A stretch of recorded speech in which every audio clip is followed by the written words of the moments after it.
नमस्कार दोस्तों, स्वागत है आपका अपने YouTube channel Kota education hub में। मैं हूं आपका दोस्त कविराज और यह है कविराज वाली हिंदी। जैसा कि आप सब जानते हैं, 6 दिसंबर से लेकर 14 दिसंबर तक यूजीसी नेट का एग्ज़ाम स्टार्ट हो चुका है। ठीक है, एग्ज़ाम सीटी आ चुकी है, एडमिट कार्ड आने वाला है। ठीक है, अब दिक्कत यह है कि 6 दिसंबर से 14 दिसंबर तक एग्ज़ाम होगा और हमको ये भी पता है कि अधिकांश जो एग्ज़ाम है वो एक ही शिफ्ट में है। ठीक है, सबके जैसे हिंदी का भी एक ही शिफ्ट में है 11 तारीख को, और विषय का भी एक ही शिफ्ट में है इस बार। तो ये तो टेंशन ख़त्म हो गया आप लोगों को कि एग्ज़ाम का जो रिजल्ट है वो परसेंटेज में आएगा या परसेंटाइल में आएगा। क्योंकि परसेंटाइल में आता है तो आपको पता नहीं चल पाता है कि कितनी कट ऑफ गई है। तो परसेंटाइल में तभी आता है जब 2 शिफ्ट में एग्ज़ाम होता है, तो वो तुलना नहीं हो पाती है सही से, इस वजह से परसेंटाइल में रिजल्ट आता है। परसेंटेज में आएगा इस बार, क्योंकि एक ही शिफ्ट है, सभी बच्चे एक ही शिफ्ट में एग्ज़ाम देंगे, इसलिए परसेंटेज में आएगा। ठीक है, अब हम मोटा मोटा बात करते हैं कि अब लास्ट में जो दिन बचे हुए हैं, जिनका 6 एग्ज़ाम तारीख को एग्ज़ाम है, खासकर ये हिंदी वालों के लिए वीडियो है। 11 तारीख को जो एग्ज़ाम है कि लास्ट में क्या करें, क्या करना है लास्ट में। सबसे पहले आपको ये पता होना चाहिए कि कितने क्वेश्चन आते हैं। 50 + 100, 50 क्वेश्चन पेपर 1 के, 100 क्वेश्चन पेपर 2 के। और आपको पता है कि पेपर का लेवल जो है वो धीरे धीरे धीरे धीरे धीरे धीरे धीरे हार्ड होता जा रहा है, लेकिन उसको हमको कोई मतलब नहीं है, क्योंकि पिछली बार जो कट ऑफ गई है वो और भी कम गई थी। ठीक है, मेरे जो एक दोस्त है उसका शायद 80-85 के आसपास नंबर थे, उसमें उसका कट ऑफ निकल गया था, मतलब JRF हो गया था। ठीक है, खैर ये बाद की बात है, JRF वगैरह का और कट ऑफ कितनी जाएगी इसकी अपने को टेंशन नहीं है। हमारा उद्देश्य होना चाहिए लगभग 100 के आसपास क्वेश्चन 100 करने, कि 100 के आसपास प्रश्न में सही करने हैं। ठीक है, 150 में से, ठीक है, 100 के आसपास प्रश्न में सही करने हैं 150 में से। हालांकि चांसेज है कि 85-90 भी कट ऑफ जा सकती है, इसमें कोई डाउट नहीं है, लेकिन ठीक है, अगर कभी इजी एग्ज़ाम आ जाए तो 100 भी जा सकती है। मैं ये ऑल ओवर बात कर रहा हूँ, SC ST जनरल OBC की बात नहीं कर रहा हूँ, मैं ऑल ओवर बात कर रहा हूँ। ठीक है, SC ST की ओर कम जाएगी, OBC की ओर कम जाती है। ठीक है, इसमें डाउट नहीं है। अब हमको पता है कि 50 प्रश्न जो फर्स्ट पेपर के आते हैं, 100 क्वेश्चन आते हैं द्वितीय पेपर में, तो हमको पता है कि 3 तो आते हैं गद्यांश, यानी कि 15 क्वेश्चन तो अपने ये हो गए गद्यांश के।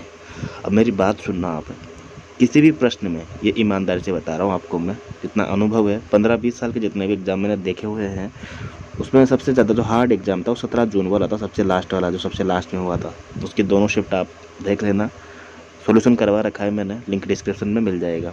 और उसके जस्ट पहले जो 5 मार्च को एग्ज़ाम हुआ था, उसकी भी दोनों शिफ्ट वाकई में बहुत अच्छी थी। मतलब देखा जाए ना तो 17 जून के मुकाबले तो कम टफ थी, क्योंकि पहले लगता था कि 5 मार्च वाला जो एग्ज़ाम है वो सबसे टफ है, लेकिन जब 17 जून वाला हुआ तो लगा कि हाँ नहीं, इतना भी टफ बनाया जा सकता है। टफ था लेकिन वाहियात था, एकदम बेकार था। यूँ नहीं है, पॉजिटिव वे में नहीं बोल रहा मैं, एकदम इसको है ना बढ़िया, ये घटिया वे में वाहियात बोल रहा हूँ। निबंध की पंक्तियाँ कौन पूछता है यार, ये बताओ। कहानियों की पंक्तियाँ कौन पूछता है, क्रम से जमा वैसा है बिल्कुल, कविता थोड़े नहीं है, ऐसा बताओ। तो प्रश्नों का जो स्तर था वो हार्ड था, लेकिन जो पूछने का तरीका तो बहुत घटिया था, और मुझे लगता है वो चेंज होगा।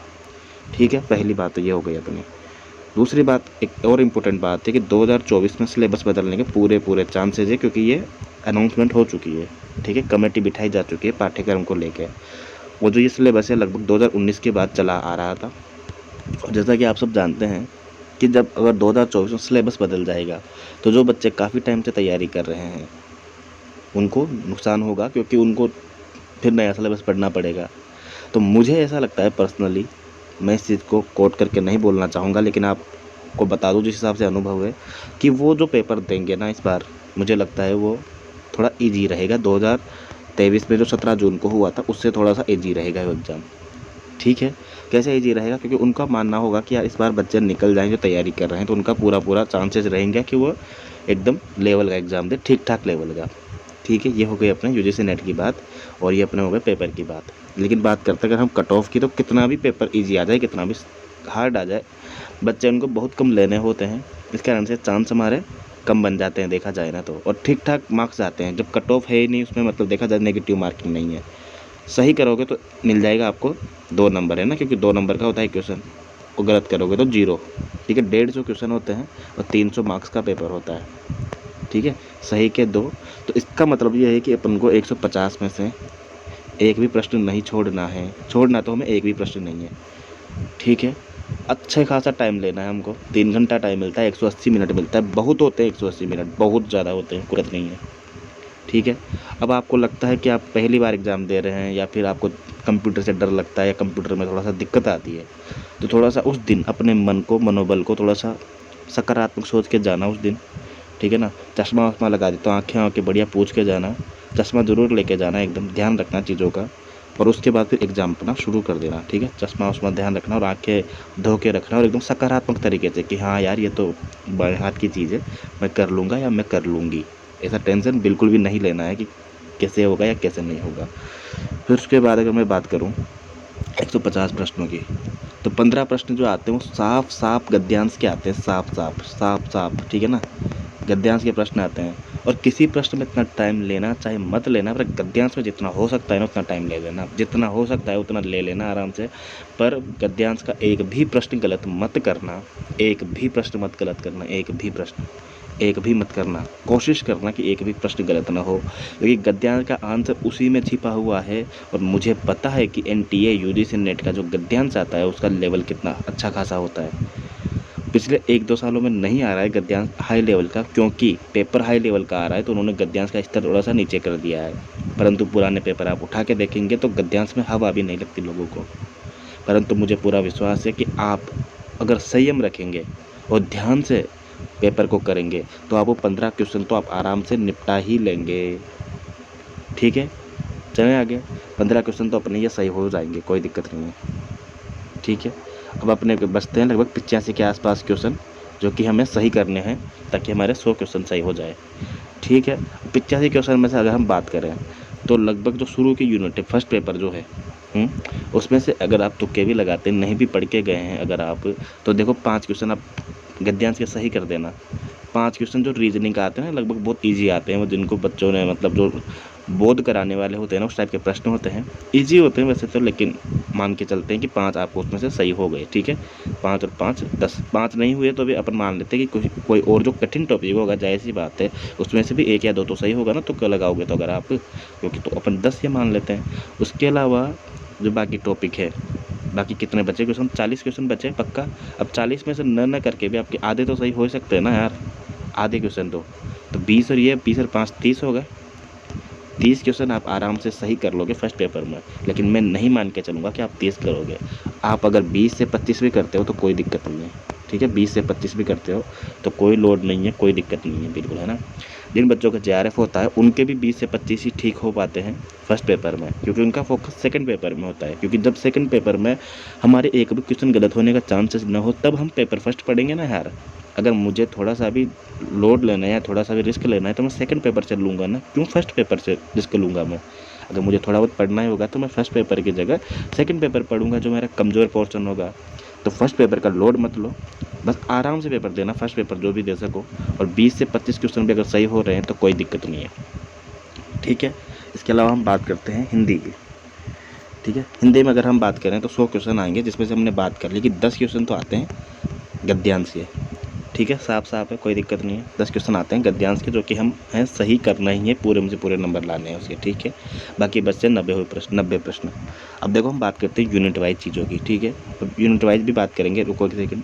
तो हमको पता है कि जो पहली यूनिट है, ठीक है, जिसके अंदर व्याकरण से संबंधित प्रश्न आते हैं, या फिर हो सकता है कि भाषा से संबंधित पूछ ले, बोलियों से संबंधित पूछ ले कि किस अपभ्रंश से कौन सी बोली निकली है।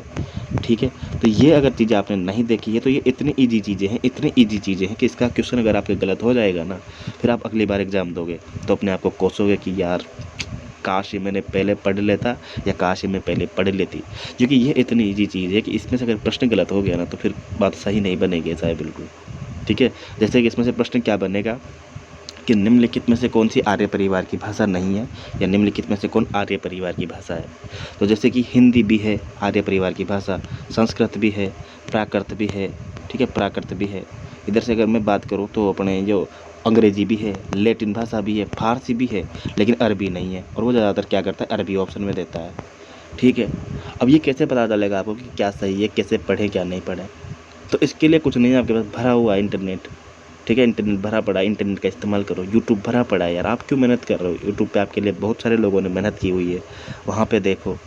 पुराने ईयर के पेपर देखो आप, पुराने ईयर्स के सारे पेपर मैंने सोल्व करवा रखे हैं, लिंक डिस्क्रिप्शन में मिल जाएगा आपको। वहाँ ये जितने भी पेपर आए हुए हैं ना, जितना भी सिलेबस है यूजीसी नेट का, उसको डिटेल में समझा रखा है मैंने कि किस यूनिट को कैसे अपन को सोल्व करना है। ठीक है, चलो अब आगे बात करते हैं हम। ठीक है, जैसे फर्स्ट यूनिट की बात करें अगर, तो फर्स्ट यूनिट में क्या है? ठीक है, ये फर्स्ट यूनिट हो गई हमारी। अब इसमें से हमें कुछ याद हो चाहे न हो, हमें ये ज़रूर याद होना चाहिए कि निम्नलिखित में से किस अपभ्रंश में से हिंदी का विकास हुआ है। तो एक तो शोर से अपभ्रंश से हम मानते हैं, एक अर्धमागधी से मानते हैं और एक मागधी से मानते हैं। ठीक है, हालांकि जो अपन से वो तो और भी हैं, ब्राह्मण भ्रंश हो गया। ठीक है, परंतु हमारा जो हिंदी का विकास है ना, जो हिंदी की जितनी भी बोलियाँ हैं, 18 बोलियाँ जिसे मानते हैं, कुछ लोग 17 मानते हैं, क्योंकि मैथिली जो है भाषा का दर्जा मिल चुका है, और 5 उपभाषाएँ मानते हैं। 5 उपभाषाओं की लगभग 18 बोलियाँ मानते हैं। तो इनको आपको अच्छे से पढ़ लेना है। ये देखो साफ साफ दिया हुआ है यहाँ पे। ठीक है, हिंदी की ऐतिहासिक पृष्ठभूमि, प्राचीन भारतीय आर्य भाषाएं, मैंने बता दी कि आर्य भाषाएं कौन कौन होती है, यही पूछेगा आपसे वो। शोर श्रेणी, अर्धमागधी, मागधी, अपभ्रंश और इनकी विशेषताएं। ठीक है, विशेषता वगैरह पर ध्यान मत दो, आप बस इतना याद रखो। शोर श्रेणी, अर्धमागधी, मागधी, इसके अंदर कौन कौन सी भाषाएं आती हैं? शोर श्रेणी के अंदर 5 भाषाएं आती हैं। अर्धमागधी के अंदर कौन सी आती है? 3 आती है। ठीक है, ठीक है, अर्धमागधी के अंदर जैसे पूर्वी हिंदी आती है, तो पूर्वी हिंदी के अंदर क्या आता है? वो आता है ना छत्तीसगढ़ी, बघेली। ठीक है, इस टाइप से छत्तीसगढ़ी, बघेली, अवधी आता है। फिर ऐसे मागधी हो गई, मागधी में मगही पढ़ते हैं, मैथिली पढ़ते हैं, भोजपुरी पढ़ते हैं, बिहारी वर्ग की बोली आती है मगही में। तो ये चीज़ें आप देख के चल जाना एक बार, मैं बता रहा हूँ, बहुत इंपॉर्टेंट है, आपको काम आएगी चीज़ें। ठीक है, ये मतलब ऐसा नहीं है 15-20 मिनट, आधे 1 घंटे की चीज़ें हैं ये। ठीक है, उसके अलावा बात कर रहा है क्रम या अपभ्रंश, अवहट, पुरानी हिंदी, संबंध, आधुनिक आर्य भाषाओं की बात कर रहा है ये। और ये उपभाषाएं जो है ना, ये वही हो गई। शोर श्रेणी अपभ्रंश के अंदर जब डिवाइड करेंगे चीज़ों को, तो राजस्थानी, बिहारी, पूर्वी हिंदी, पहाड़ी वर्ग की बोलियाँ, इनको डिवाइड कर देंगे हम। ठीक है, और क्या पूछेगा इनमें से? नगेंद्र की किताब में साफ साफ दे रखा है, पहला जहाँ पर शुरुआत होती है वहीं पे दे रखी है कि खड़ी बोली भाषा के क्षेत्र कौन कौन से हैं, पहाड़ी बोली के क्षेत्र कौन कौन से हैं। अगर बाई चांस क्षेत्र पूछ ले, क्योंकि पहले पूछे हुए हैं क्षेत्र, ऐसी बात नहीं है, और ईजी प्रश्न है क्षेत्र वाला, तो और ज़्यादा ईजी प्रश्न है। बिहारी वर्ग की बोली के क्षेत्र पूछ ले अगर वो, और ये ज़रूर पूछ सकता है वो कि ये किस अपभ्रंश की बोली है, या ये किस अपभ्रंश में आती है। ठीक है ना, या फिर जैसे मान लो दे दी कि कुमाऊनी बोली किस वर्ग की बोली है, तो पहाड़ी वर्ग की बोली है। भोजपुरी किस वर्ग की बोली है, तो ये बिहारी वर्ग की बोली है। मगही, मैथिली, बिहारी वर्ग की बोलियाँ हैं ये। इस प्रकार का प्रश्न पूछ सकता है वो, इसमें कोई डाउट नहीं है। इसके अलावा अगर मैं बात करूं आपसे, तो देखो इसमें नीचे दे रखा हिंदी का स्वनिम संस्था है, खंडे और खंडेतर हिंदी ध्वनियों का वर्गीकरण, हिंदी शब्द रचना, उपसर्ग, प्रत्यय, समास आदि का। इनका जो भी प्रश्न आएगा वो आसान प्रश्न आएगा, डोंट वरी रहो। जैसे पिछली बार समास का प्रश्न आया था, एक प्रश्न आता है, ठीक है ना, वर्ण का आ जाता है कभी कभी, ठीक है ना, कि मिलान करो ये कंठे वर्ण है या फिर किस प्रकार का वर्ण है। तो अगर आप देख के जाना ही चाहते हो तो एक बार सिर्फ वर्ण को देख जाओ कि कौन सा किस प्रकार का वर्ण है। कंठे वर्ग कौन सा होता है, ठीक है, दंत्य वर्ग कौन सा होता है। ठीक है, इस टाइप से एक बार वर्णों को देख जाओ। कंठे वर्ण का जो वर्ग होता है ना, क वर्ग जो होता है ना, कंठे वर्ग का होता है वो, कंठे है ना। मूर्धन्य का कौन सा होता है? ट वर्ग जो होता है ना, मूर्धन्य वर्ग होता है। इस टाइप से आप तो याद कर जाओ एक बार। दंते कौन सा होता है? त वर्ग जो होता है, दंते वर्ग होता है। ऐसे याद कर जाओ आप। ठीक है, पहले यूनिट अपनी हो जाएगी ठीक ठाक, कोई दिक्कत नहीं आएगी, मैं बता रहा हूँ आपको। और 343 और 351, अनुच्छेद 343 से लेकर 351 वाला प्रश्न बार बार पूछता है, क्योंकि देवनागरी लिपि से संबंधित है वो।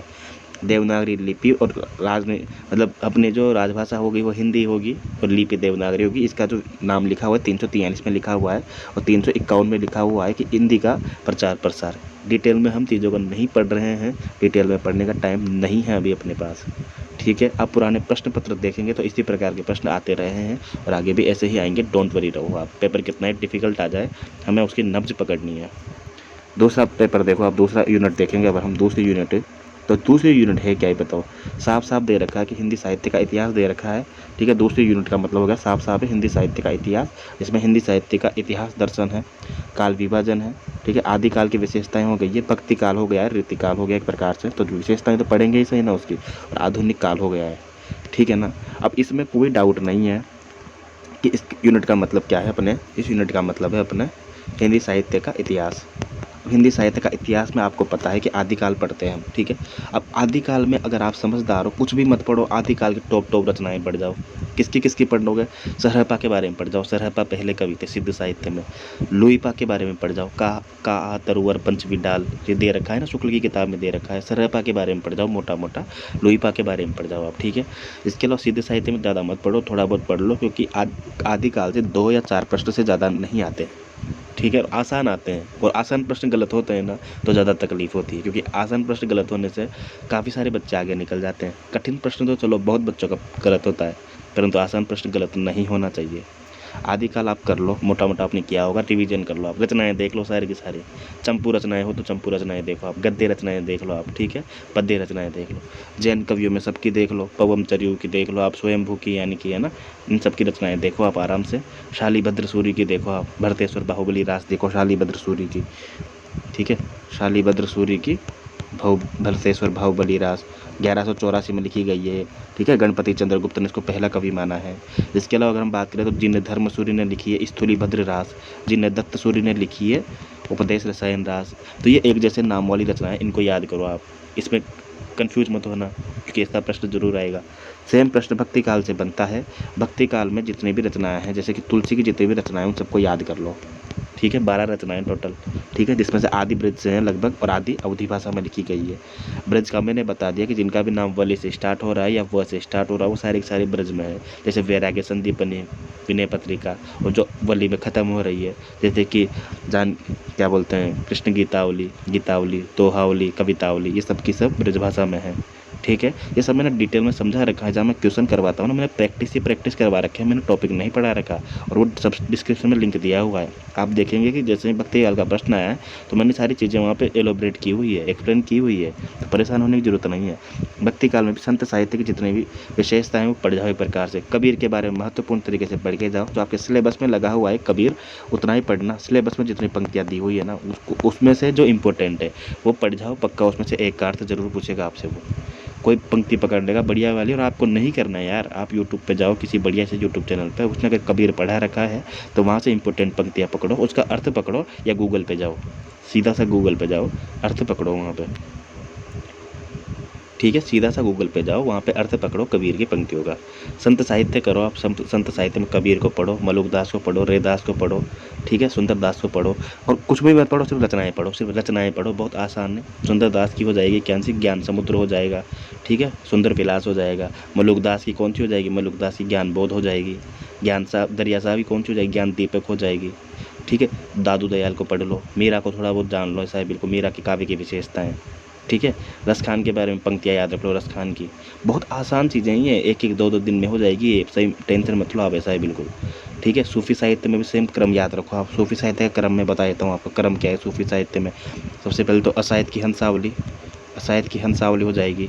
फिर उसके बाद क्या आएगी? मुल्ला दाऊद की चंदायन आ जाएगी, मुल्ला दाऊद की चंदायन, ठीक है। उसके बाद मुल्ला दाऊद की चंदायन के बाद क्या आ जाएगी? कुतुबन की मृगावती आ जाएगी, कुतुबन की मृगावती को शुक्ल जी ने पहली रचना माना है, जबकि चंदायन को सार्वभौमिक तरीके से पहली सूफी रचना माना है, जबकि असायद की हंसावली को नगेंद्र ने पहली रचना माना है। जैसा कि ये डिटेल में नहीं जाना हमको मोटा मोटा देखना है। जैसे कि हमने बात की, सबसे पहले तो हंसावली पहली रचना आ जाएगी क्रम में, फिर हंसावली के बाद हमारी आ जाएगी क्या बोलते हैं, मुल्ला दाऊद की चंदायन, ठीक है। चंदायन के बाद हमारे आ जाएगी कुतुबन की मृगावती, फिर ईश्वरदास की सत्यवती कथा आ जाएगी, ठीक है, ईश्वरदास की सत्यवती कथा को 1501 में, इससे पहले ले लेना आप, ठीक है ना, मृगावती से पहले। कैसे लेना है मैं बताता हूँ आपको। सबसे पहले ये हंसावली लिख दिया आपने, हंसावली, उसके बाद आपने लिख दी अपने मुल्ला दाऊद की चंदायन लिख दी, फिर ईश्वरदास की सत्यवती कथा लगा देना, फिर उसके बाद लगा देना आपको कुतुबन की मृगावती, क्योंकि जो ये भी 1501 में लिखी गई है और ये भी 1501 में लिखी गई है, लेकिन पहले जो है वो इसका नंबर आता है 1501 वाली का, ठीक है। मृगावती हो गई, हंसावली, चंदायन, यार क्या बोलते हैं, सत्यवती कथा, मृगावती। उसके बाद अगर हम बात करें डायरेक्ट, उसके बाद अपना नाम आता है पद्मावती का 1540 में, ठीक है। फिर 1545 में मधुमालती का नाम आता है, पद्मावत के बाद मधुमालती आती है। फिर मधुमालती के बाद अगर हम बात करें तो चित्रावली का नाम आता है, चित्रावली 1613 में चित्रावली का नाम आता है, ठीक है। चित्रावली का आती है, उस्मान की चित्रावली। उसके बाद में बात करूँ तो शेख नबी की आती ज्ञानदीप, शेख नबी की ज्ञानदीप आती 1639 के आसपास, शेख नबी की ज्ञानदीप, ठीक है, ज्ञानदीप। ठीक है। उसके बाद आती है फिर कासिम शाह की हंस जवाहिर, उसके बाद आती है नूर मोहम्मद की इंद्रावती और अनुराग बांसुरी, और यहाँ पे क्रम खत्म हो जाता है। इंद्रावती अनुराग बांसुरी सबसे लास्ट में है, भूल मत जाना। अनुराग बांसुरी से पहले इंद्रावती है, ये भी याद रखना आप। ये अपना क्रम हो जाएगा सूफी साहित्य का। इसके बाद भक्ति काल में जो राम भक्ति शाखा है उसमें तुलसीदास को पढ़ना है बस, और कोई इंपॉर्टेंट उतना नहीं है। तुलसीदास की रचनाएं याद कर लेना, नाभादास के बारे में पढ़ लेना थोड़ा बहुत, और कृष्ण भक्ति कवि हैं उसमें तो आपको सूरदास के बारे में पढ़ना है। ठीक है, किसकी रचना कौन सी है ये बहुत महत्वपूर्ण है, ये आप मोटा मोटा पढ़ जाना। रीतिकाल में सबसे ज़्यादा इंपॉर्टेंट है कि रीतिकाल कवियों को कालक्रम से जमा लेना। ठीक है, केशवदास से लेके सेनापति से लेके फिर बिहारी मतीराम, ठीक है, बिहारी को जमा लेना। उसके बाद अपना चिंतामणि त्रिपाठी को जमा लेना। ठीक है, फिर उसके बाद अपन मतीराम को हो जाएगा। ठीक है, भूषण हो जाएगा, पहले भूषण फिर मतीराम। ठीक है, इनको क्रम से जमाना आप देख लेना एक बार जाते जाते कि कौन सा किस किस क्रम में आएगा। रचनाएं किसकी किसकी याद करनी है, सिर्फ केशवदास की याद कर लेना, मतीराम की याद कर लेना, देव की याद कर लेना। ठीक है, इधर से मतीराम देव भूषण की याद कर लेना रचनाएं आप। बिहारी की तो एक बिहारी सबसे है ही सही, सिर्फ और सिर्फ। सेनापति की याद कर लेना, कविता रचना कर। ठीक है, काव्य विवेक और एक काव्य विवेक कवि कल्पतरु, ये अपने चिंतामणि त्रिपाठी की है, ये देख लेना मोटी मोटी। देव की रचनाएं देख लेना, पद्माकर की रचनाएं देख लेना। बहुत इंपॉर्टेंट है, बहुत ज़्यादा इंपॉर्टेंट है। रीतिकाल से भी ज़्यादा प्रश्न नहीं आते हैं, 2 या 4 प्रश्न आते हैं, और वो भी आसान प्रकृति के आते हैं। और मैं नहीं चाहता कि आसान प्रकृति के प्रश्न आपके गलत हो।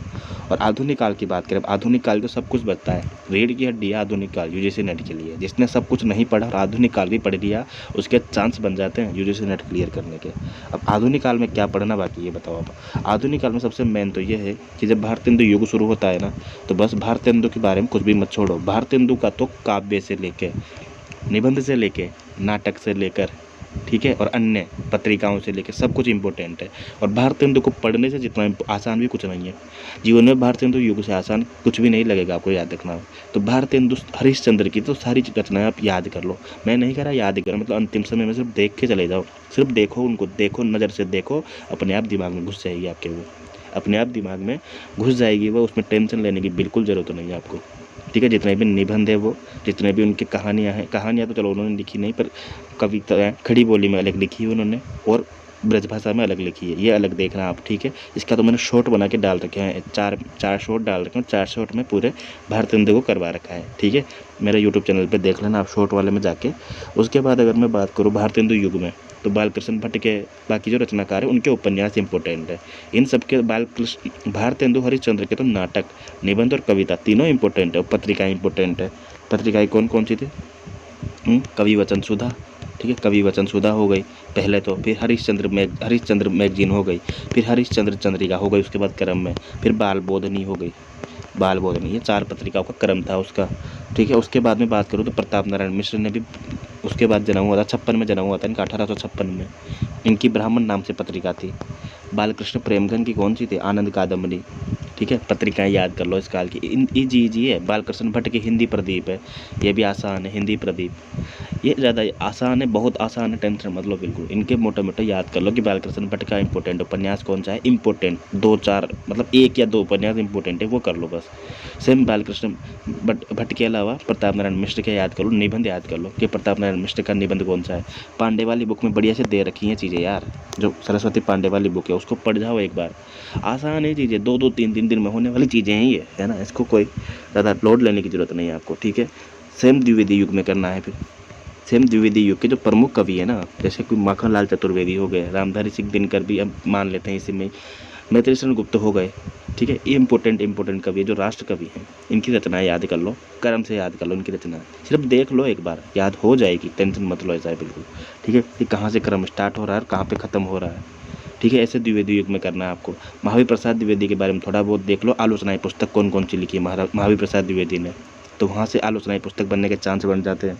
इसके अलावा अगर मैं बात करूँ तो थोड़ा सा ये जो जयशंकर प्रसाद है, जंग छायावाद है, छायावाद में चारों कवि इंपॉर्टेंट है। तो चारों कवियों की कम से कम जो काव्य रचनाएं है ना, वो तो याद कर ही लो, काव्य रचनाएं कि किस किस कवि ने कौन कौन सी काव्य रचनाएं लिखी है, क्रम से याद कर लेना उसको।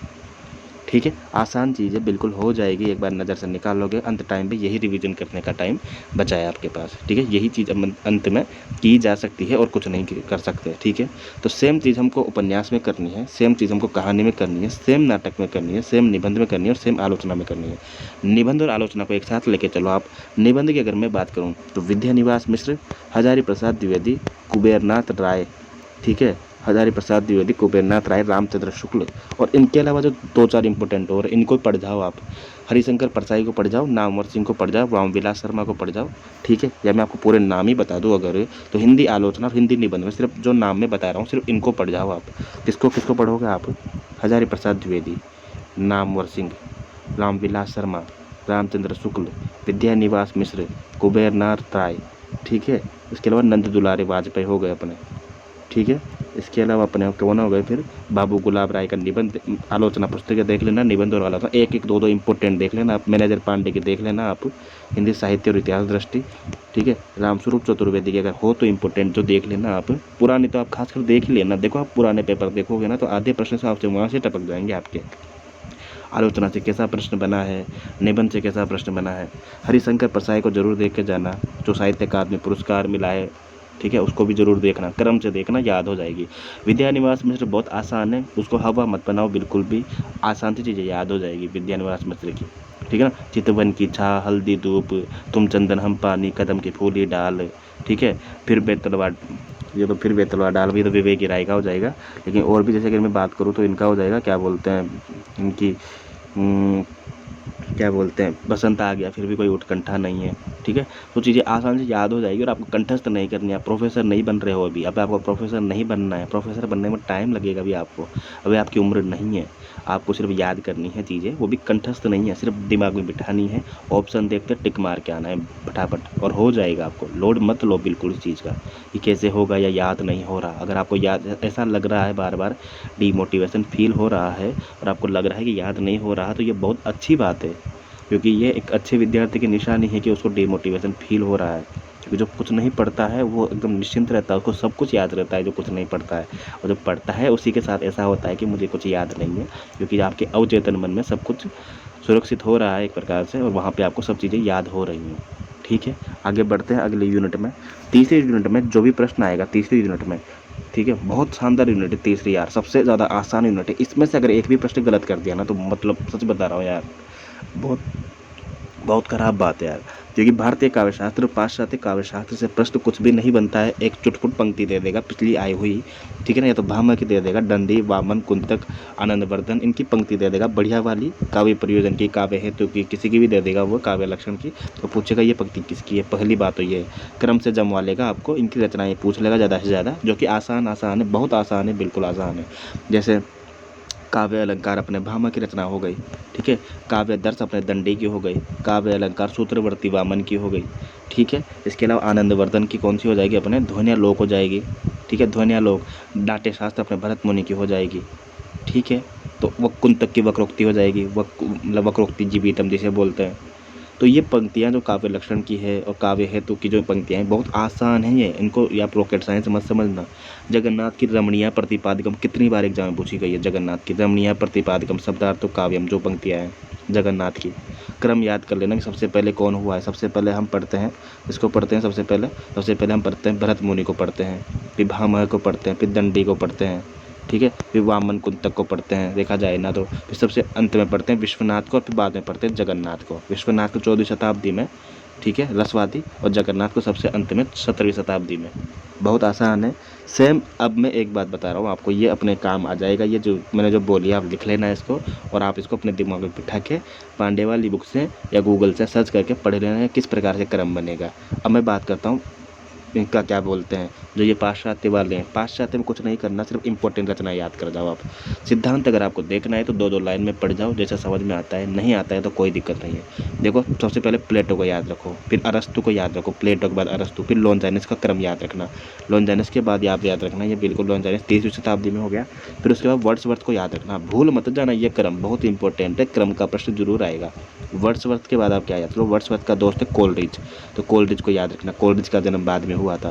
फिर उसके बाद अपन याद 1770 ये हो गया। उसके बाद क्रोचे को याद रखना, ठीक है, क्रोचे आएगा उसके बाद 62 में, फिर क्रोचे हो गया। फिर क्रोचे के बाद अपने आएगा इलियट आएगा 1888 में, इलियट 1888 में। फिर आइए रिचर्ड्स आएगा 1892 में, और आपके यही कवि हैं सिर्फ सिलेबस में, तो इन्हीं को याद रखो आप बस।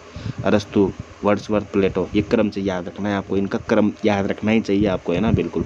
सिद्धांत बहुत आसान है इनका, सिद्धांत बहुत ज़्यादा आसान है, कोई रॉकेट साइंस नहीं है। जब जब इनके प्रश्न एग्जाम में आए हैं प्रीवियस ईयर पेपर में, तो मैंने वहाँ आपको सिद्धांत समझाया हुआ है। ये आप जब पिछले साल के पेपर देखेंगे तो वहाँ मैंने समझाया हुआ है, वहाँ पे आपको पता चल जाएगा सिद्धांत कैसा है और क्या नहीं है। तो बहुत आसान है, इसमें गलती बिल्कुल भी मत करना। चौथी यूनिट की बात करते हैं। चौथी यूनिट बहुत आसान है। चौथी यूनिट से ऐसे प्रश्न आते हैं कि गांधीवादी दर्शन से संबंधित हो गया, अम्बेडकर से संबंधित, तिलक से संबंधित, राम मनोहर लोहिया और इनसे संबंधित प्रश्न आते हैं, महात्मा फुले से, ठीक है, ज्योतिबा फुले से। ये प्रश्न आ जाए तो समझ लो ये प्रश्न किससे आए हैं, वैचारिक पृष्ठभूमि से आए हैं, चौथी यूनिट से। अब इसमें प्रश्न मत छोड़ देना, इसमें जो उत्तर लगाना है वो सकारात्मक उत्तर लगा देना, आंख बंद करके सकारात्मक उत्तर। सकारात्मक उत्तर कैसे लगाओगे, जो प्रवृत्ति मूलक आंसर होता है ना वो सही होगा। हिंसा का प्रयोग नहीं करते थे ये लोग, और हमेशा पॉजिटिव बात करते थे। पॉजिटिव जो इनकी समाज में जो अच्छे विचारों को उत्पन्न करना ही इनका लक्ष्य था, ठीक है। बहुत आसान चीज़ें हैं बिल्कुल एकदम, ये इसमें गलती मत करना आप। उत्तर आधुनिकता का एक ही अर्थ है, उत्तर आधुनिकता मत होगा तमाम चीज़ों का खंडन करना, प्रत्येक चीज़ का खंडन करना, चली आ रही हुई परंपरा को नहीं मानना। ये उत्तर आधुनिकता की सबसे मेन चीज़ है, ठीक है। अगर ऑप्शन में आ जाए केंद्रीकरण और विकेंद्रीकरण, तो केंद्रीकरण को गलत कर देना। विकेंद्रीकरण इसकी विशेषता है उत्तर आधुनिकतावाद की, ठीक है। विखंडनवाद भी इसकी विशेषता है। तो चीज़ें आप एकदम आसान है, भूल मत जाना। इस मेरी वीडियो को ध्यान से देखना, ज़रूरत पड़े तो और भी देख के चले जाना लास्ट में से एक बार, ठीक है। अगला अगर मैं बात करूँ अगली यूनिट की, तो कविता में अगर आपको छोड़ना चाहते हो, जैसे आपने मान लो पढ़ी नहीं है ना भाई, देखिए तुलसीदास की क्या बोलते हैं, रामचरितमानस पूरा नहीं पढ़ा, उत्तरकांड पूरा नहीं पढ़ा, कोई बात नहीं है। उत्तरकांड में से हमेशा जो प्रश्न आएगा वो नेगेटिव प्रश्न आएगा, क्योंकि जितने भी नेगेटिव बातें कही गई है ना वो उत्तरकांड में कही गई है।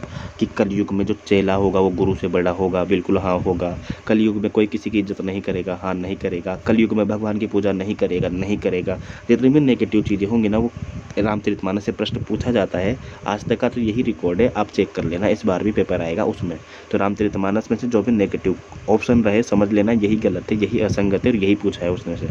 वो पूछेगा कि कौन कौन सा कथन सही है, तो आप लगा देना वो वाला। अगर उसमें पूछे ना कि रामचरितमानस के संबंध में कौन सा कथन सही है, कि उत्तरकांड में भगवान श्री राम की भक्ति का प्रचार प्रसार किया गया है, तो गलत है, नहीं किया गया है। कलयुग का वर्णन किया गया है एक प्रकार से, ठीक है। कलयुग में किस प्रकार से लोग मतलब विभिन्न प्रकार के पाप कर्मों में लग जाएंगे और उनकी भक्ति क्षीण हो जाएगी, उसका उल्लेख किया गया है। तो आसान चीज़ है ये भी, ठीक है। जायसी की ग्रंथावली में अगर बात करूँ तो नागमती वियोगखंड में याद रखो पहली पंक्ति कौन सी है, अंतिम पंक्ति कौन सी है। नागपति चितउत पत हेरा, कि नागपति चित्तौड़ का पंथ ढूंढ रही है, एक प्रकार से उस पंथ में पिया को देख रही है, ये पहली पंक्ति हो जाएगी। और अंत की पंक्ति क्या हो जाएगी कि क्या बोलते हैं, कब आओ पिया, कब आओ परदेश, इस टाइप से एक पंक्ति है। इसका अर्थ हो जाएगा, मतलब मैं आपको अर्थ बता देता हूँ कि जिस देश में पिया गए हैं कि वहाँ पे बसंत वगैरह या फिर जो महीने होते हैं प्यार के वो नहीं है क्या वहाँ पे, क्योंकि उनको देख कर भी पिया को मेरी याद नहीं आ रही है। तो इसका मतलब ये है कि वहाँ पे ये सब मौसम नहीं है। या फिर दूसरा अर्थ इसका श्लेष में निकलता है कि वहाँ पर इतने सारे मौसम हैं तो पक्का पिया को मेरी याद आ रही होगी। तो कभू ना आओ कंत, तो मतलब अब तो कंत जो है, कंत यानी कि पिया अब तो आ ही जाएंगे। आसान प्रश्न बनेगा नागमती से भी, तो ज़्यादा लोड लेने वाली चीज़ नहीं है। अगर नहीं पढ़ी है तो फिर तो सार तो देख ही जाओ, कम से कम इतना पता होना चाहिए कि इसके अंदर है क्या, ठीक है। सूरदास की भ्रमर गीत सार में क्या है, ठीक है। तुलसीदास के उत्तरकांड में क्या है, पृथ्वीराज के रेवा तट का सार पढ़ जाओ, सिर्फ सार इंटरनेट में मिल जाएगा आराम से, ठीक है। अगर मान लो आप कविता में छोड़ना भी चाहते हो कि यार मुझसे नहीं हो पा रहा, एंड टाइम में बिल्कुल चीज़ें नहीं कवर हो पा रही, तो ऐसा करो जो छोटी छोटी रचनाएं ना, छोटी छोटी, जैसे कि मान लो ये रोटी और संसद, अकाल दर्शन, नक्सलबाड़ी, धूमिल से प्रश्न पूछेगा, पंक्ति देगा आपको, 200% बोल रहा हूँ, लिख के ले लो आप। पंक्ति देगा और निम्नलिखित में से ये पूछेगा कि किसकी रचना है, धूमिल की है, और किस कविता में से है, नक्सलबाड़ी में से है, मोचीराम में से है, अकाल और दर्शन में से है, या रोटी और सांसद में से है, ठीक है ना। बहुत बहुत ज़्यादा इंपॉर्टेंट है, कम से कम ये छोटी छोटी कविताएँ पढ़ जाओ। अंधेरे में कविता सबसे बड़ी कविता है हिंदी साहित्य की, तो कम से कम इसका सार पढ़ जाओ। कुछ भी मत पढ़ के जाओ, तो सार तो पढ़ ही जाओ कम से कम। अगर और भी कुछ नहीं पढ़ने जाना है तो इसके अलावा भूल गलती पढ़ लेना, ठीक है। सच्चिदानंद हीरानंद के आपके क्वेश्चन असाध्य वीणा में से 200 बार आएगा, क्योंकि जो बाकी रचना है ना उनमें से तो आएगा, तो पता चल जाएगा आपको कि किस रचना में से है। और असाध्य वीणा का प्रश्न भी आपको पता चल जाएगा, ठीक है। जापानी कथा है, चीनी में अनुवाद किया गया था, और वहाँ से फिर इन्होंने अपना यहाँ पर भाव अनुवाद किया है असाध्य वीणा का, ठीक है। सेम उर्वशी के बारे में है। उर्वशी एक प्रकार से, ठीक है, कामाध्यात्म की जो समस्या है उसको लेके बनाई गई रचना है ये, काम वास्तव से संबंधित है ये। उर्वशी और पुरूरवा और महत्वपूर्ण पात्र कौन है ये देख जाना आप इसके अंदर से, वामधारी सिंह दिनकर की जो है, ठीक है। नागार्जुन के बारे में देख लेना, कालिदास, सच सच बतलाना, बादल क्यों गिरते हैं, अकाल, और उसके बाद सिर्फ कविता पढ़ जाओ, अपने आप चीज़ें समझ में आ जाएगी ऑटोमेटिकली।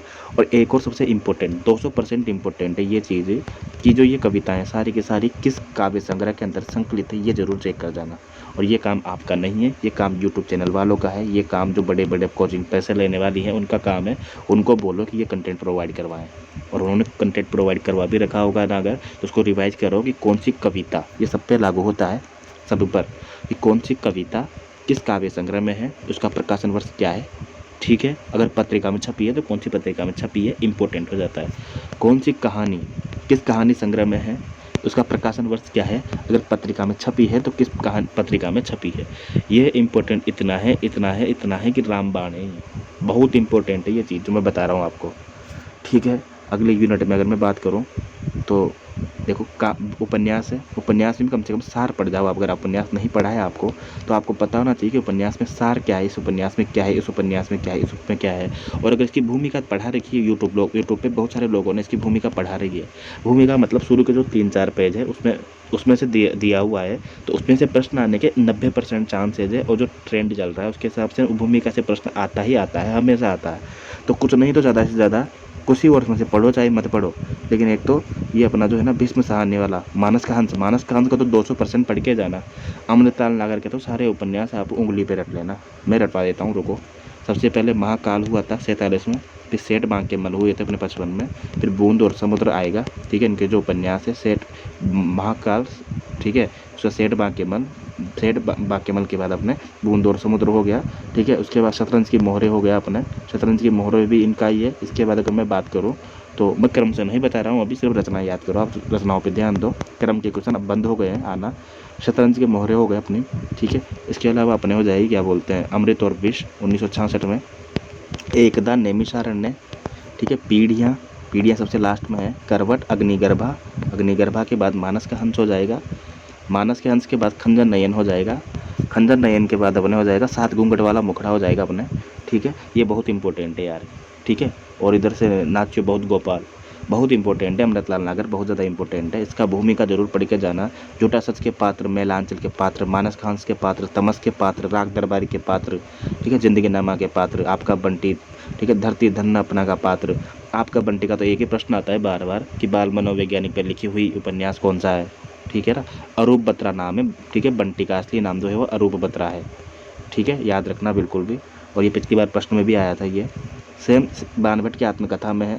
सार याद कर लो, सिर्फ सार क्या क्या है, ठीक है। भूमिका क्या दी हुई है, 2-3 पेज की जो भूमिका दी हुई है उसमें क्या दिया हुआ है, ठीक है। और इसके अलावा पात्र क्या क्या दिए हुए हैं, ठीक है। आसान चीज़ है, ये हो जाएगी, क्रम से करो आप, अभी भी टाइम है आपके पास, हो जाएगा। एक दिन में अगर एक भी यूनिट करोगे तो आराम से हो जाएगी।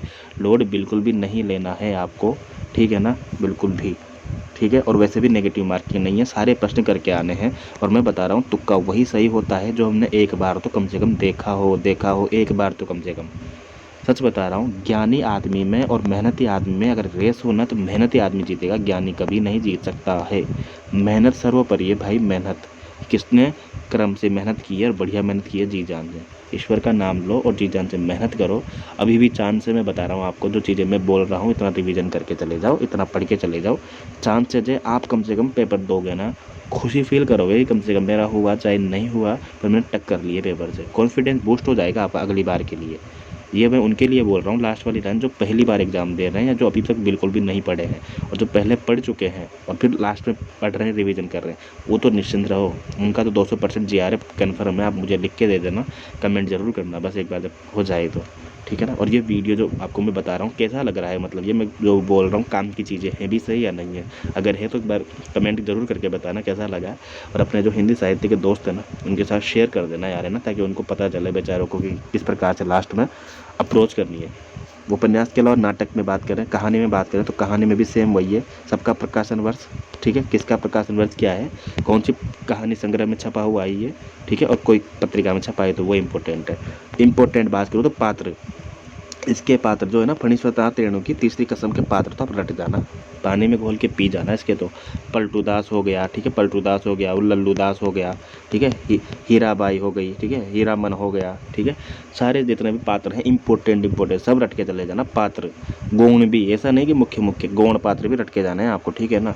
उसने कहा था कि तो सबको याद हो जाते हैं, आकाशदीप के याद हो जाते हैं, कानों में कंगना के याद हो जाएंगे आपको, एक टोकरी भर मिट्टी की स्टोरी ईची है।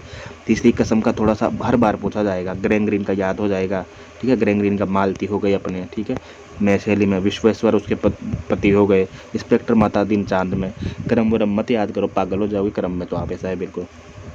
पात्र याद कर लो, कहानी क्या है उस टाइप से याद कर लो, ठीक है। भ्रष्टाचार से संबंधित है, लाल फीताशाही से संबंधित है, ठीक है। राजा निर्बंसिया के पात्र याद कर लो, जगपति चंदा, बच्चन सिंह, बहुत बार पूछा गया है, ठीक है। परिंदे में लतिका, मिस्टर ह्यूबर्ट, ठीक है, परिंदे में ह्यूबर्ट, और ये सब हो गए अपने, ठीक है। इधर से अगर मैं बात करूँ तो अमृतसर आ गया, इसका भी याद कर लेना, आपकी प्रकाशन वर्ष क्या है और ये किस कहानी संग्रह में है, पटरिया में है या फिर क्या बोलते हैं जो अन्य है ना उसमें संकलित है। चीफ की दावत का भी सेम है, ठीक है।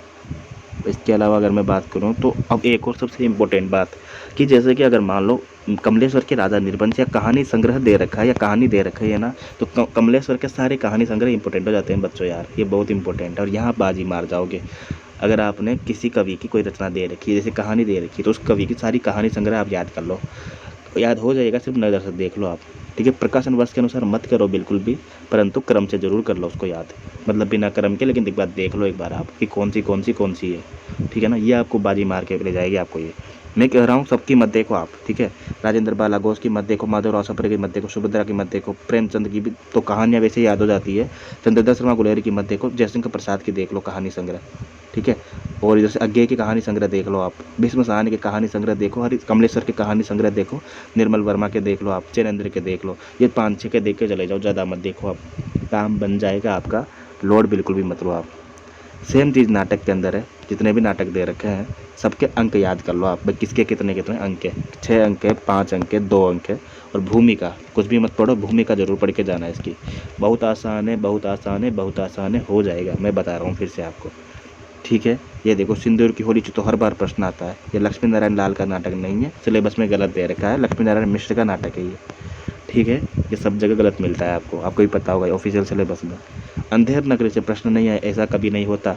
चंद्रगुप्त, स्कंदगुप्त, ध्रुवस्वामिनी, इसके पात्र बहुत आसान है, एक साथ याद करो, इधर चंद्रगुप्त के पात्र रखो, इधर ध्रुवस्वामिनी के, और इधर स्कंदगुप्त के पात्र लिखो, अपने मन से कहानी बनाओ, खुद ने नहीं पढ़ी है तो अपने मन से कहानी बनाओ, उन पात्रों को एक दूसरे से जोड़ो और याद करो, हो जाएगा। लास्ट टाइम की पढ़ाई कभी भी व्यर्थ नहीं जाती है, यही वक्त है आपके पास, ठीक है। आसान है बिल्कुल। महाबोध की कहानी पढ़ जाओ एक प्रकार से, उपंजोदी की कहानी पढ़ जाओ, एक द्रोणाचार्य की, बकरी की, आगरा बाजार की, इन सब की एक प्रकार से थार पढ़ जाओ एक बार। अंधा युग का क्रम से याद करके चले जाना, अंधा युग का क्रम से जरूर याद करना, ठीक है ना। ये कौरव नगरी थी, कौरव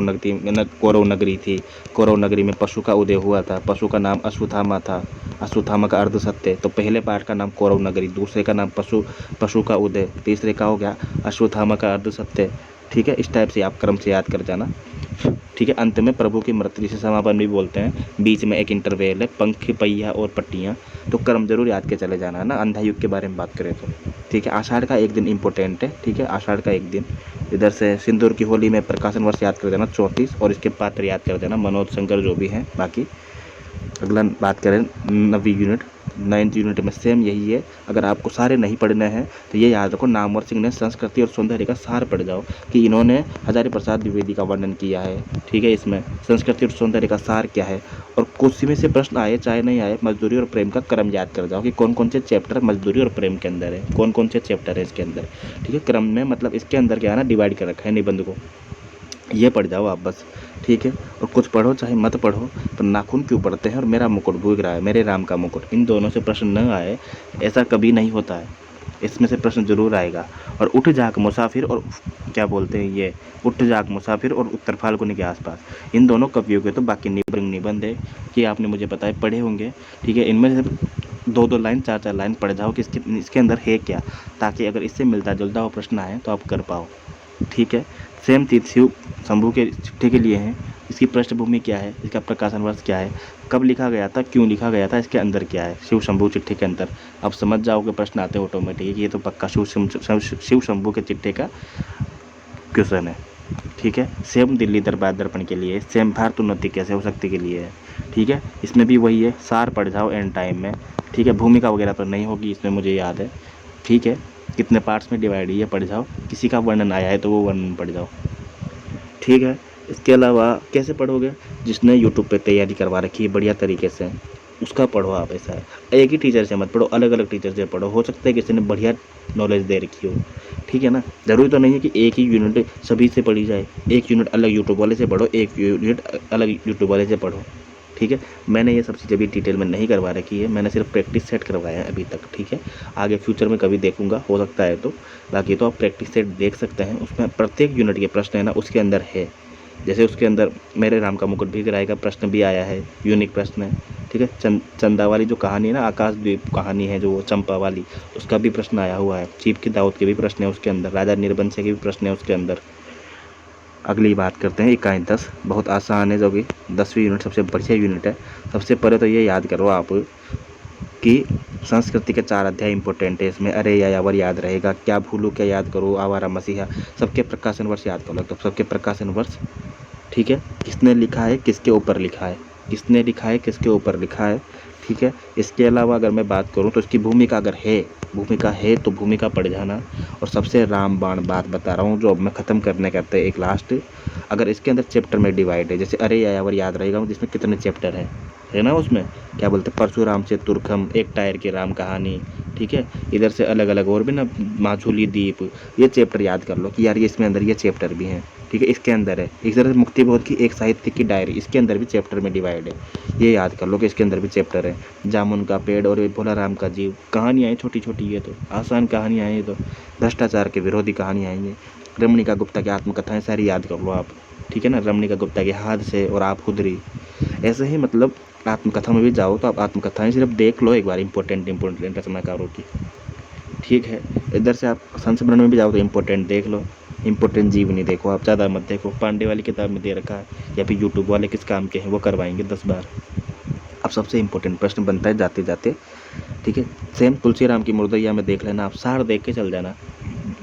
इंटरनेट पे वेबसाइट है काफ़ी सारी जहाँ पे मुर्दैया का सार लिखा हुआ है, कितने पात्र हैं, किस प्रकार के पात्र हैं, उनकी विशेषता क्या है, सब लिखा हुआ है भाई। मुर्दैया से प्रश्न आएगा ही आएगा 200%, ये लिख के ले लो आप, मुर्दैया से प्रश्न आएगा ही आएगा, ये याद रखना आप।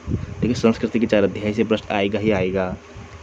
ठीक है, अरे यायावर याद रहेगा से आएगा ही आएगा। माटी की मूर्ति याद रखना, पहले कब प्रकाशित हुई थी, बाद में कब प्रकाशित हुई है, कौन सा लास्ट में जोड़ा गया है, रजिया जोड़ा गया है। ठीक है, ये सब याद रखना। आसान प्रश्न आएंगे, बाकी टेंशन मत लो बिल्कुल, मुझे पूरा पूरा भरोसा है आपकी मेहनत पे। और सबसे बड़ी बात मैं आपको बता रहा हूँ, सबसे बड़ी रामबाण बात है ये अगर आपने फॉलो कर ली ना तो आपका मज़ा आ जाएगा, सही बता रहा हूँ, आपका जीवन धन्य हो जाएगा। और वो ये है कि अगर आप सिलेबस को कम से कम याद कर लो, सिलेबस को लास्ट में ज़रूर लेकर जाना, किसकी रचना कौन सी है और किसकी रचना कौन सी नहीं है, ये याद रखना आप। किस सिलेबस में हमारी ये रचनाएँ लगी हुई है, जैसे कि मान लो अपने क्या बोलते हैं जिंदगी नामा लगी हुई है, किसकी लगी हुई है, ये अपने कृष्णा सोबती के, बस इतना याद रखो। संस्कृति और सौंदर्य नाम से निबंध लगा हुआ है, किसका लगा हुआ है, नामवर सिंह का, ये याद रखो। नामवर सिंह की आप और रचनाएं तो पढ़ोगे सही, वाद विवाद संवाद, बकलम खुद, छायावाद, ठीक है ना, कविता के नए प्रतिमान हो गए, और बताओ। ठीक है, हिंदी साहित्य में अपभ्रंश का योग हो गया, छायावाद वाली किताब हो गई। ठीक है, दूसरी परंपरा की खोज हो गई। तो ये तो इम्पोर्टेंट है ही सही, लेकिन सिलेबस में क्या लगा हुआ है, संस्कृति और सौंदर्य नामवर सिंह के नाम से। मेरे भाई मेरी बहन, जब आपके एग्जाम में प्रश्न आएगा ना, और जब आप ऑप्शन में देखोगे चारों ऑप्शन में, और जब आपको पता चलेगा कि इन चारों में से तो सिर्फ एक ही ऑप्शन है जो हमारे सिलेबस में लगा हुआ है, लगा देना आंख बंद करके, मैं गारंटी दे रहा हूँ सही हो जाएगा वो। प्रश्न कुछ आया, आपको समझ में नहीं आया, और अगर ऑप्शन में दिया हुआ है 4, तो आप लगा देना, बेझिझक सही हो जाएगा, टेंशन मत लो, वो हो जाएगा पक्का, क्योंकि अगर सिलेबस का दिया हुआ है ना तो। इधर से कुछ और ट्रिक बताऊं आपको मैं, अगर भारतीय काव्यशास्त्र का प्रश्न आता है और आपको पता नहीं है कि ऑप्शन में क्या लगाऊं मैं, समझ में नहीं आता आपको, क्योंकि नेगेटिव मार्किंग है नहीं, तो छोड़ के आपको एक भी नहीं आना है, करने सारे प्रश्न हैं आपको, है ना, तो तुक्का तो लगाओगे ना कुछ। भारतीय काव्यशास्त्र में कुछ भी समझ में नहीं आता है आपको और ऑप्शन में मम्मट दे रखा है, तो मम्मट लगा देना आप। मैं 90% चांस में बता रहा हूँ आपको, अगर पंक्ति वाला प्रश्न है ना, मम्मट लगा देना आप, मम्मट का ज़्यादा चांसेस है, सही हो जाएगा वो। अगर नहीं याद है तो, अगर याद है तो फिर तो सही लगाना ना यार। ठीक है। वैसे ही अगर मैं बात करूँ आपको, अगर भारतेंदु हरिश्चंद्र का प्रश्न है और आपको नहीं पता, ऑप्शन में भारतेंदु हरिश्चंद्र दे रखा है और आपको पता नहीं है कि ये जो प्रश्न पूछा है ये किससे संबंधित है, तो भारतेंदु लगा देना बिना कहे। अगर आपको पता है कि ये किसी और से संबंधित है तो लगा देना आप, लेकिन भारतेंदु हरिश्चंद्र ऑप्शन में है तो भारतेंदु हरिश्चंद्र ऑप्शन में जरूर लगाना। अगर कोई ऐसा प्रश्न आता है, कोई पंक्ति पूछी जाती है, कोई रचना पूछी जाती है और आपको पता नहीं है किसकी है, सार पूछा जा रहा है किसी का या किसी की विशेषता पूछी जा रही है, और चार ऑप्शन में से आप देखना कि कौन सा ऑप्शन ऐसा है जो उन सब चारों में सीनियर है। सीनियर मतलब होता है कि चार बड़े बड़े नाम दे रखे हैं, जैसे रामचंद्र शुक्ल का नाम दे रखा है और बाकी नाम दे रखे हैं अलग छोटे मोटे निबंधकारों के दे रखे हैं। ठीक है, तो आप किसको ऑप्शन में चूज़ करोगे? रामचंद्र शुक्ल को आंखें बंद करके चूज़ कर लेना, नो डाउट, नो डाउट। ये लास्ट में महत्वपूर्ण चीज़ें हैं, बिल्कुल ये सब में लागू नहीं होती, ये तुक्के वाली बातें हैं ये, पर कुछ मरता क्या ना करता, कुछ नहीं तो कुछ न कुछ सही है ना, कि something is better than nothing, कुछ नहीं तो कुछ ही सही, ठीक है ना। इसलिए तुक्का भी लगाओ तो इस प्रकार से लगाना जैसे मैंने कहा है। बिल्कुल पाश्चात्य संस्कृति वाला कवियों का क्रम याद रखना, काम आएगा। भारतीय काव्यशास्त्र के कवियों का क्रम काम याद आएगा, बिल्कुल क्रम याद रखना, वो ज़रूर काम आएगा आपके, ठीक है ना। कोई भी डाउट हो मुझे कमेंट कर देना, टेलीग्राम का लिंक डिस्क्रिप्शन में दे रखा है, वहाँ मुझे पर्सनल मैसेज कर सकते हो चाहो तो।